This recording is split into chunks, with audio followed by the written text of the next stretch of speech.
आपका बहुत बहुत स्वागत है निशामणि मोटिवेशनल स्पीकर चैनल पे। खास करके इस चैनल में आपको स्वास्थ्य संबंधित सभी गतिविधियों की जानकारी, जो ऑनलाइन रिपोर्टिंग के संबंध में जानकारी हम देते हैं।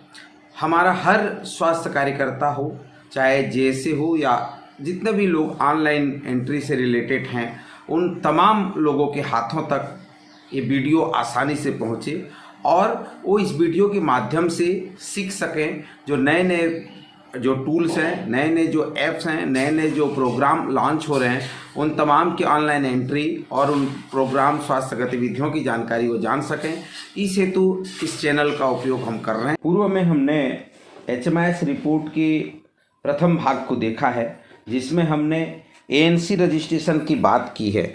ANC रजिस्ट्रेशन में हमने सब डिस्ट्रिक्ट एडमिन का पासवर्ड लॉगिन लिया था, जहां पे हमने पूरे कंपोनेंट M1 पार्ट को डिटेल में समझा कि किस प्रकार से हम ANC रजिस्ट्रेशन करते हैं, ANC रजिस्ट्रेशन में किन किन बातों को ध्यान देना चाहिए। वो तमाम बातें हमने एंट्री में बात की है भाग 1 में।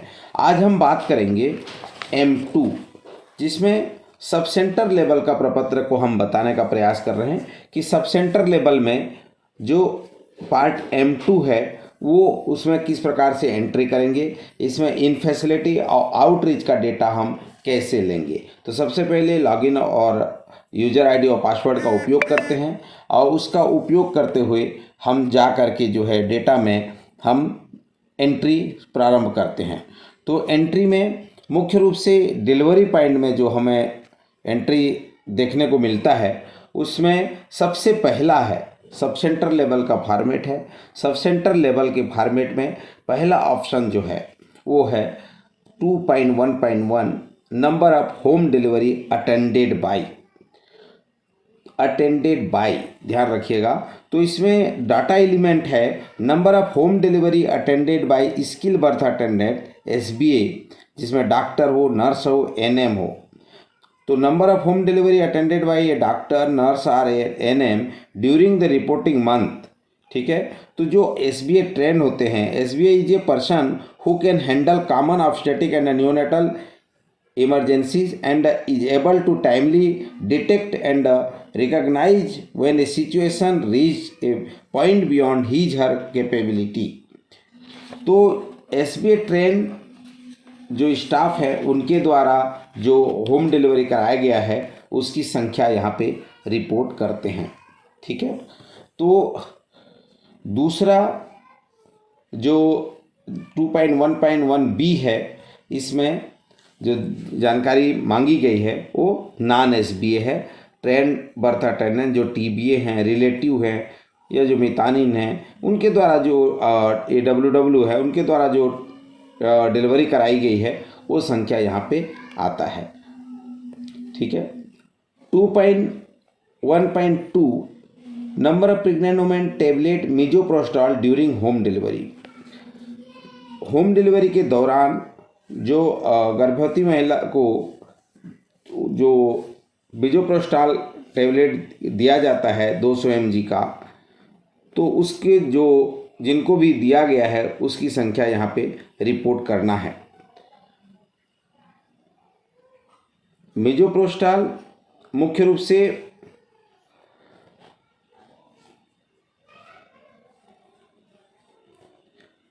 होम डिलीवरी में जो आते हैं who have reached the 8th month of their pregnancy so that the tablet are available with the pregnant women after delivery for prevention of postpartum hemorrhage। PPH से बचाव के लिए मिजोप्रोस्टॉल टेबलेट 200 mg रिपोर्ट करते हैं। यहाँ पे मिजोप्रोस्टॉल टेबलेट की संख्या नहीं लिखना है, मुख्य रूप से यहाँ पे नंबर ऑफ प्रेग्नेंट वुमेन की बात की गई है, उन गर्भवती महिलाओं को उनकी संख्या लिखना है। 2.1.3 में जब आप बात करते हैं तो number of newborn receive 7 home based newborn care, जो 7 HBNC विजिट है, जिसमें होम डिलीवरी में केयर करने के लिए मितानिन के द्वारा 7 बार नवजात के घर गृह भेंट दिया जाता है।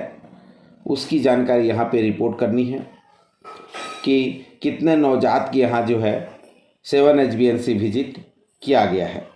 जैसे कि 7 HbA1c विजिट में आप देखते हैं कि अगर इसको हम इस तरह से फार्मूला बेस भी कर दें तो समझ में भी आ जाएगा। जैसे मैं बार बार अपना ट्रेनिंग के दौरान बताता हूँ कि इसको याद रखने का एक ही फार्मूला है कि पहाड़ा पढ़ लें। जैसे 1 3 फिर आता है इस विषम संख्या में 1 3, फिर बीच में 5 को छोड़ना है और फिर 7 1 3 7, फिर 7 का टेबल है 7 दूनी 14, 7 या 21, 7 चौं 28, फिर 5 को छोड़ देना है और उसके बाद 7 छक्का 42।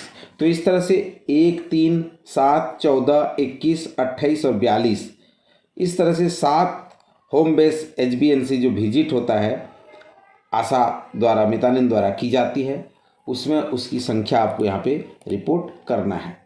उसके बाद 2.2 में number of institutional delivery conducted including C section, संस्थागत प्रसव की संख्या यहाँ पे लिखना है इंक्लूडिंग सी सेक्शन को इंक्लूड करते हुए, जोड़ते हुए।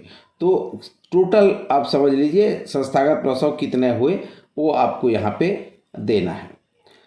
उसमें से 2.2.1 out of total institutional delivery excluding C section number of women stay for 48 hour और more after delivery. C section को छोड़ करके ऐसे कितने डिलीवरी हैं जो संस्थागत प्रसव हैं जो डिलीवरी के बाद 48 घंटे या अधिक उस संस्था में रुके रहे, वहाँ ठहरे, ये 2.2.1 में रिपोर्ट करना है। उसके बाद 2.2.2 out of total institutional delivery number of institutional delivery conducted excluding C section perform at night. मतलब जो रात को जिसमें 8 बजे से सुबह 8 बजे तक अगर आप देखें तो जो संस्थागत प्रसव हुए हैं सी सेक्शन को छोड़ करके कितने डिलीवरी रात में कंडक्ट हुए, वो ड्यूरेशन दिया गया है 8 बजे शाम से सुबह 8 बजे तक कितने डिलीवरी वहाँ पे हुए।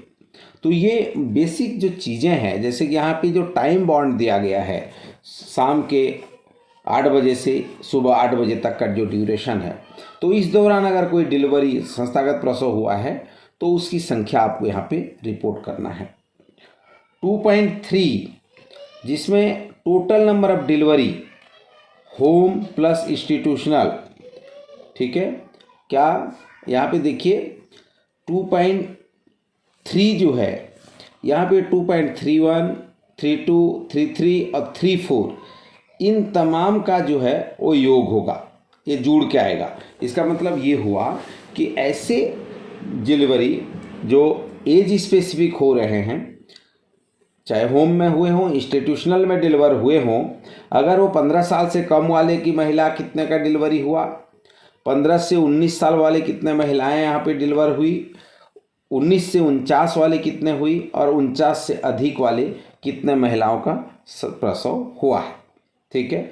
मतलब जितना भी आपका टोटल जो घर प्रसव और संस्थागत प्रसव टोटल डिलीवरी जो हुआ उसका जो बाइफर्केशन अगर देखें तो एज स्पेसिफिक यहाँ पे बाइफर्केट किया गया है कि उसमें से 15 साल वाले महिलाओं ने कितने out of total number of delivery pregnant with 15 to 19 age group वाले कितने, और 19 से 49 वाले और 49 से ऊपर वाले, ये कितने एज ग्रुप की महिलाओं ने उस माह में डिलीवर हुई हैं, उनका प्रसव हुआ है। तो संख्यात्मक जानकारी आपको यहाँ पे देनी है। इसका सीधा सा संबंध है, आप देखिए मैं अभी जब रिपोर्ट का एनालिसिस करता हूँ तो कई बार क्या होता है कि आपने देखा यहाँ पे होम डिलीवरी डाला संख्या SBA और नॉन SBA में, और यहाँ पे C section including C section में इंस्टीट्यूशनल डिलीवरी का संख्या डाला। तो ये जो दोनों का जो संख्या है, जो दोनों आप टोटल जो कर रहे हैं वो टोटल संख्या यहाँ पे अगर जब बाइफर्केट करेंगे तो ये बराबर होनी चाहिए। तो ये डेटा वैलिडेशन में आपको ध्यान देने की ज़रूरत है। कई बार क्या होता है कि हम कुछ भी रिपोर्ट करते हैं, कई बार हम यहाँ पे होम डिलीवरी में कुछ डाटा डाल रहे हैं, संस्थागत प्रसव में कुछ डाल रहे हैं, और जब एज स्पेसिफिक हमसे पूछा जाता है, मांगा जाता है, तो उस समय हम जानकारी कुछ अलग देते हैं। तो ऐसा रिपोर्टिंग नहीं होनी चाहिए। उसके बाद 2.4 में जब आएंगे तो number of new born receive 6 HbA1c visit after institutional delivery. पहले हमने क्या बताया, होम डिलीवरी के लिए हमने वहाँ पे बात किया था कि 7 HbA1c की बात की। यहाँ पे कितने की बात कर रहे हैं हम, यहाँ पे 6 HbA1c की बात कर रहे हैं। 6 HbA1c विजिट जो है वो भी आशा के द्वारा किया जाता है, और इसमें आपका जो तीसरे, 7वें, 14वें, 21वें, 28वें और 42वें, क्योंकि जो पहला दिन है वो तो होम में डिलीवर हो गया, उसके बाद हम जो है उस होम डिलीवरी में जो विजिट है ना, वो इंस्टीट्यूशनल डिलीवरी में तो पहला वहीं पे ही विजिट हो जाएगा, संस्थागत में पहले ही विजिट वहीं हो जाएगा, है ना। तो इंस्टीट्यूशनल में 48 आवर तो वही रखते ही हैं।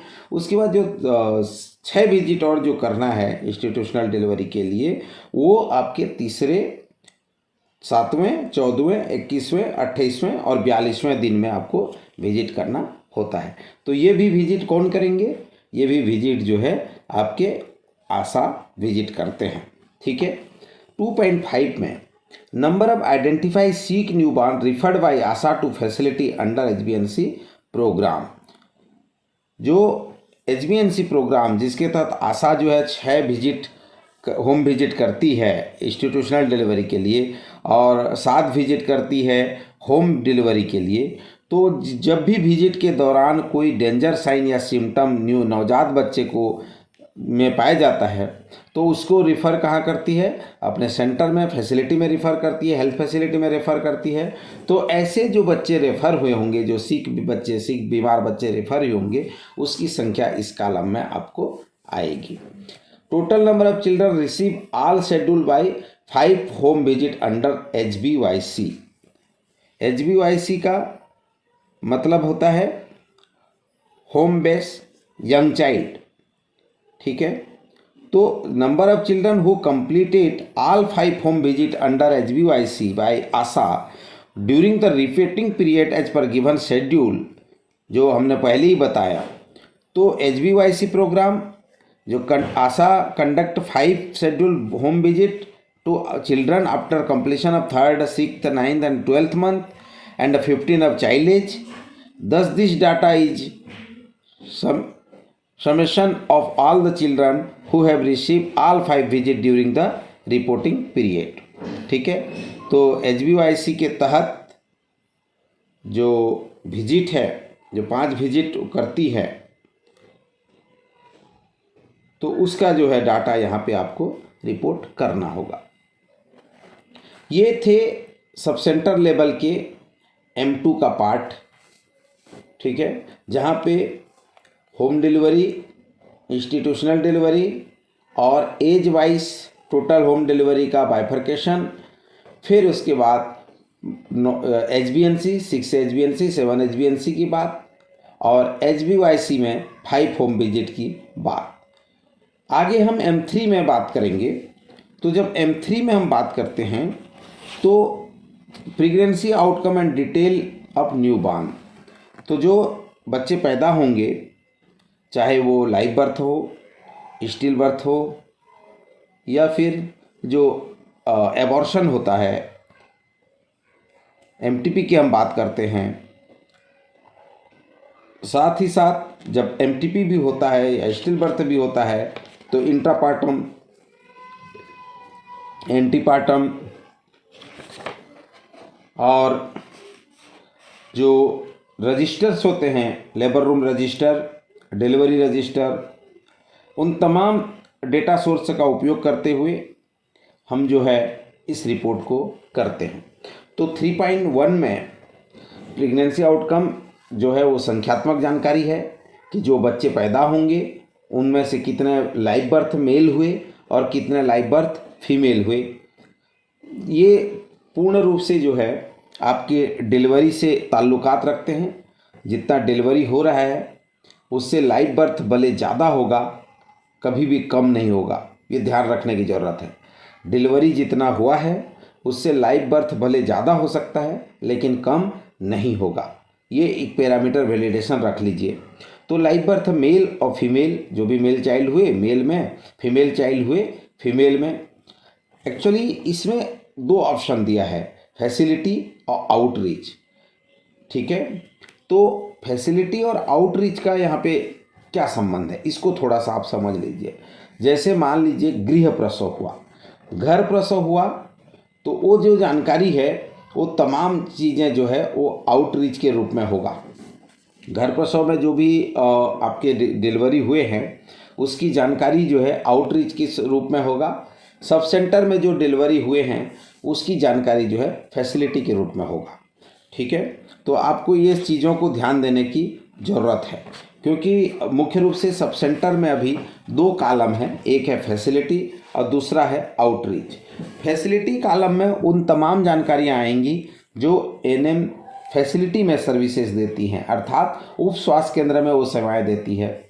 आउटरीच में वो तमाम सर्विसेज आएंगी जो उप स्वास्थ्य केंद्र के बाहर होती है, चाहे जैसे टीकाकरण की बात हो, यहाँ पे अगर मैं डिलीवरी की बात करूँ तो जो संस्थागत प्रसव होगा वो सारी चीज़ें जो है फैसिलिटी वाले कॉलम में आएंगे, और घर प्रसव में जो जानकारी होगा वो जानकारी जो है आपके आउटरीच वाले सेशन साइट में आएंगे। ठीक है, तो यहाँ पे जो लाइव बर्थ है मेल और फीमेल, तो मेल वाले कॉलम में आपको मेल में एंट्री करना है, मेल बच्चे में, फीमेल वाली जानकारी जो है आपको फीमेल कॉलम में डालना है। 3.1.2 में number of pre term new born below 37 week of pregnancy, number of new born deliver before 37 of pregnancy during the reporting month. तो इस स्थिति में आप जो डेटा है लेबर रूम रजिस्टर या डिलीवरी रजिस्टर से आप प्राप्त कर सकते हैं कि ऐसे कितने बच्चे हैं जिनका जो जन्म है प्री टर्म हुआ है, बिफोर 37 वीक में ये जन्म ले लिए हैं। 3.1.3 स्टिल बर्थ। स्टिल बर्थ को समझना भी पड़ेगा कि जैसे हम बार बार बोलते हैं, number of baby born after completion 28th week gestation with no sign of life in either of the cases.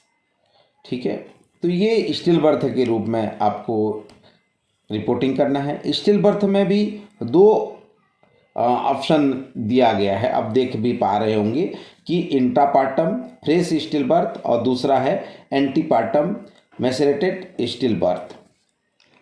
तो number of fetus die who was alive at the onset of labor but die before delivery।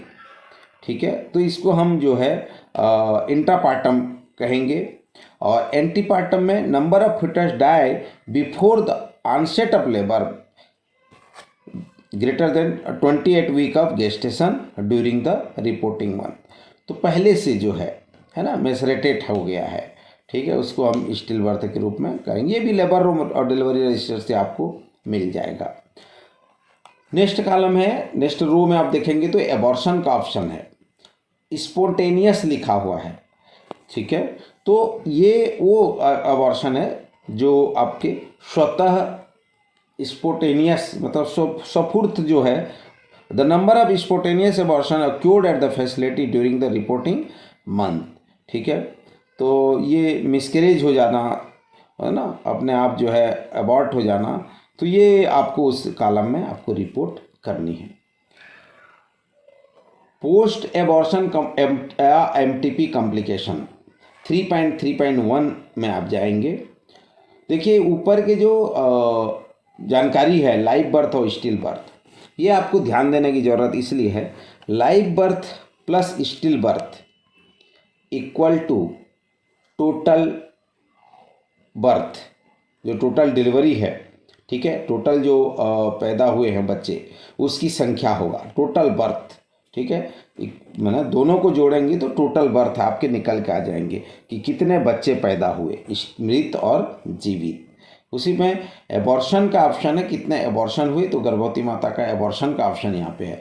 फिर उसके बाद postmortem abortion और MTP complication, क्योंकि जो visit होता है और जो सर्विसेज होता है, तो पोस्टमार्टम एबॉर्शन और एमटीपी का कॉम्प्लिकेशन का भी जो है हमारे फील्ड लेवल में स्वास्थ्य कार्यकर्ताओं के द्वारा सर्विसेज दिया जाता है।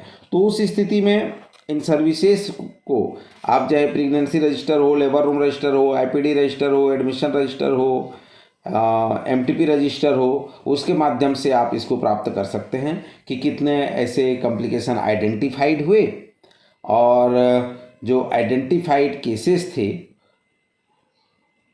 उनको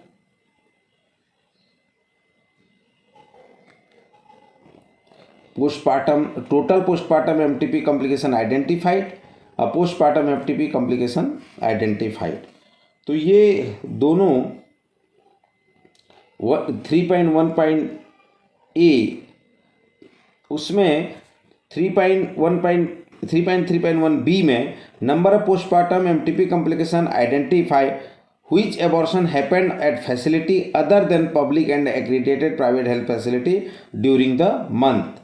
Complication resulting from abortion MTP performed at non-accredited private health facility may only be reported here.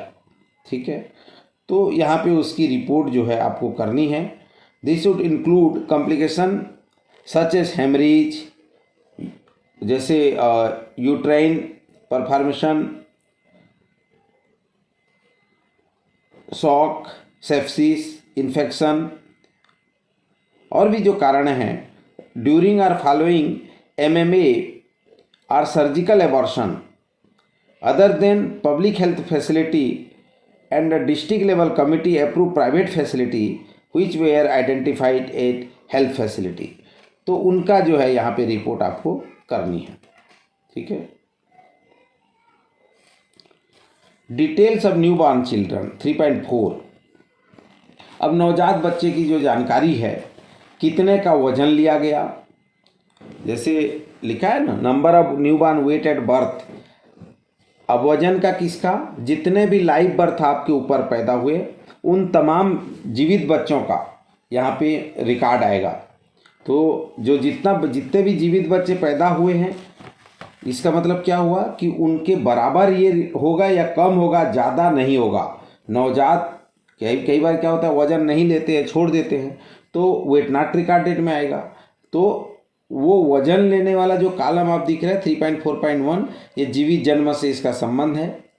तो आप ध्यान दीजिएगा कि जीवित जन्म का बराबर होगा या कम हो सकता है, ये कभी भी ये आंकड़ा जो है उससे ज़्यादा नहीं हो सकता।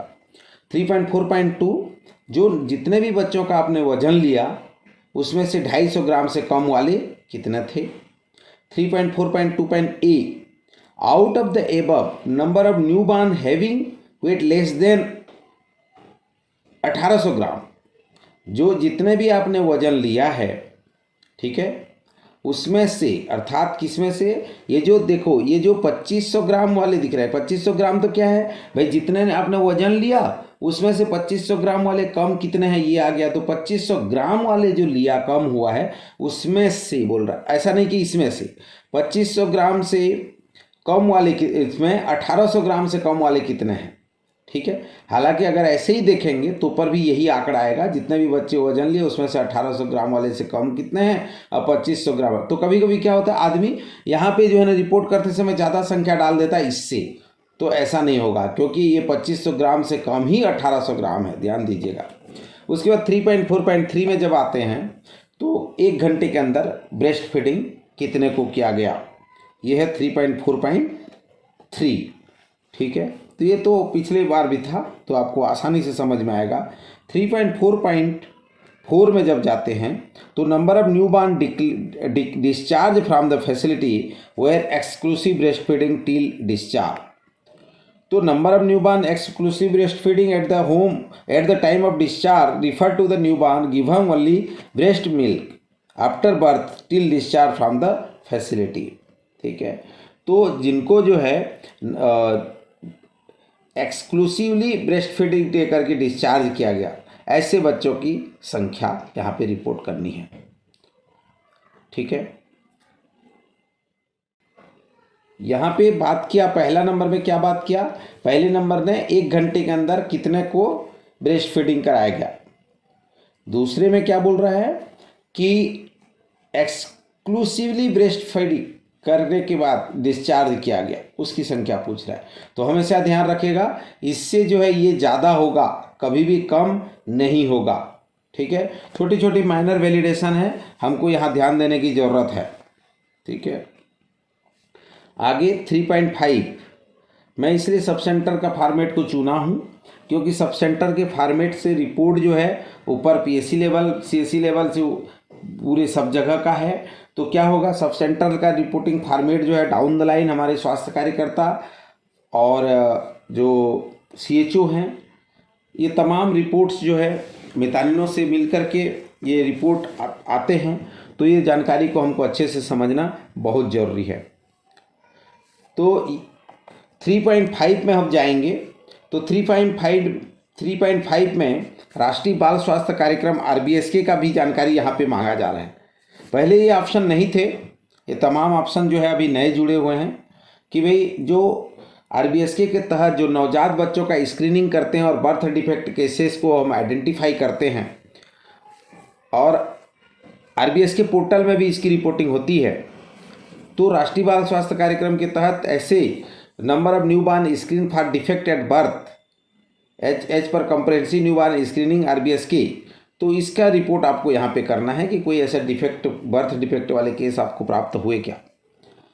उसमें भी number of newborn identify with visible birth defect, जो देखने में विजिबल, देखने में ही बर्थ डिफेक्ट लगता है, जैसे including neural tube defect, Down syndrome, cleft lip, palate, club foot and development dysplasia of the hip, इस तरह के जो केसेस होते हैं जो दिखाई देते हैं, उस तरह के केसेस कितने हैं। अगर यहाँ पे देखेंगे तो ये संख्या से ये कम होगा, कभी भी ज़्यादा ये नहीं होगा, क्योंकि इससे संबंध है। यहाँ तो टोटल आ जाएगा भाई, देखा कितने को आपने और कितने दिखने वाले हैं, है ना। तो कहीं ये ज़्यादा हो सकता है, ये कम होगा, लेकिन ये दोनों बराबर भी हो सकते हैं, पर ये कभी भी इससे कम नहीं होगा। ठीक है, उसके बाद आ जाइए, हम बात करेंगे M4 में एनीमिया मुक्त भारत। ये भी नया कंपोनेंट है। ये नया कंपोनेंट एनीमिया मुक्त भारत का जुड़ा हुआ है, जहाँ पे IFA कवरेज की बात की गई है, साथ ही साथ पूरा डिटेल में एनीमिया को बाइफरकेट किया गया है। तो आज के इस सेशन में हम डिलीवरी को समझाने का प्रयास किया कि किस तरह से संस्थागत प्रसव का, घर प्रसव का, HBNC का और बर्थ डिटेल का कैसे हम एंट्री करेंगे, इसको हमने समझाने का प्रयास किया। मुख्य रूप से पूर्व के वीडियो में हमने देखा था कि ANC जो है कैसे हमने रजिस्ट्रेशन किया है।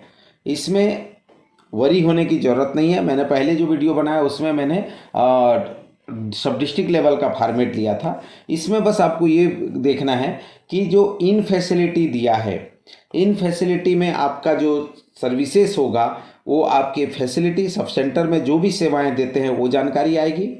और आउटरीच में जैसे आप कोई भी टीकाकरण सत्र बाहर लगाते हैं, कहीं भी होम डिलीवरी विजिट करते हैं या गांव में भ्रमण करके आप जो ANC चेक करते हैं, वो तमाम जानकारियां जो है आपके आउटरीच सर्विसेज में आएंगी।